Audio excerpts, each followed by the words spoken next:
Headline: Is the U.S. government allowed to sell gold to buy Bitcoin? Published at 5:38 p.m. UTC, March 24, 2025.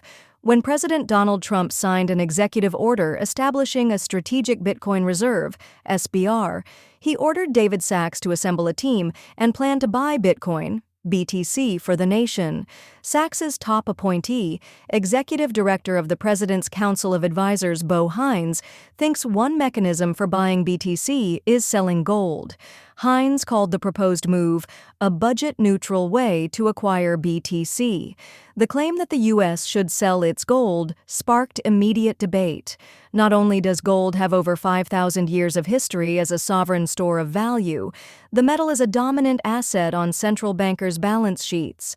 Hines thinks the U.S. may legally sell BTC through at least three methods. The first method is democratically clear: congressional authorization. In the U.S., Congress approves the federal budget and has constitutional authority to allocate resources. One bill among many that is slowly working its way through Congress, Senator Cynthia Lummis, R. Wyoming, Bitcoin Act of 2025, would require the U.S. to obtain 1 million BTC. That bill specifically calls for the sale of gold to fund a substantial amount of the purchases. Subheading: Buying Bitcoin for the SBR without congressional authorization. Even in the absence of congressional authorization, Trump could attempt to claim authority to sell gold to buy BTC without passing additional laws. For example, a second method for the legal acquisition of sovereign BTC is to reconstitute the U.S. Exchange Stabilization Fund. Section 10 of the U.S. Gold Reserve Act of 1934 created the Exchange Stabilization Fund. In this fund, the U.S. Treasury Secretary has the discretion to stabilize the value of the dollar by dealing in foreign exchange markets, gold, and instruments of credit and securities. Mechanically, the Exchange Stabilization Fund could sell gold for Bitcoin using this instruments of credit category.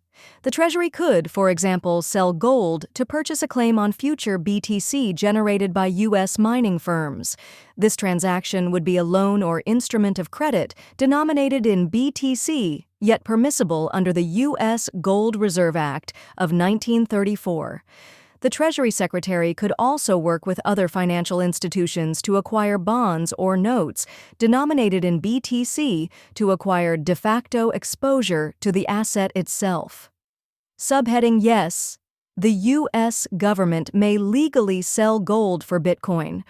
Although the Exchange Stabilization Fund has traditionally relied on gold and foreign currencies to stabilize foreign exchange, FX rates for the U.S. dollar, Trump, Sachs, Hines, and others could try to convince Treasury Secretary Scott Bessent that BTC deserves to join that basket of currencies.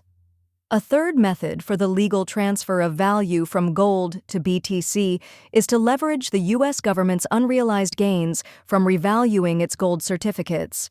This accounting maneuver avoids physical gold sales while capturing latent value from decades of gold price appreciation. Specifically, the U.S. Treasury values around 8,000 tons of gold, near a 1973 statutory rate of $42 per ounce. By reissuing its gold certificates to reflect current market rates at $3,000 per ounce, the Treasury would recognize over $700 billion in gains that could be used to acquire BTC. No matter which path the Trump administration chooses, there are obvious risks to selling gold for BTC, not the least of which is the crypto's notorious volatility and proclivity for stomach-churning drawdowns. However, both Congress and the Treasury Secretary do possess at least three avenues for obtaining BTC on behalf of the U.S. government and its SBR. This recording is AI-generated. Get more crypto news at protos.com.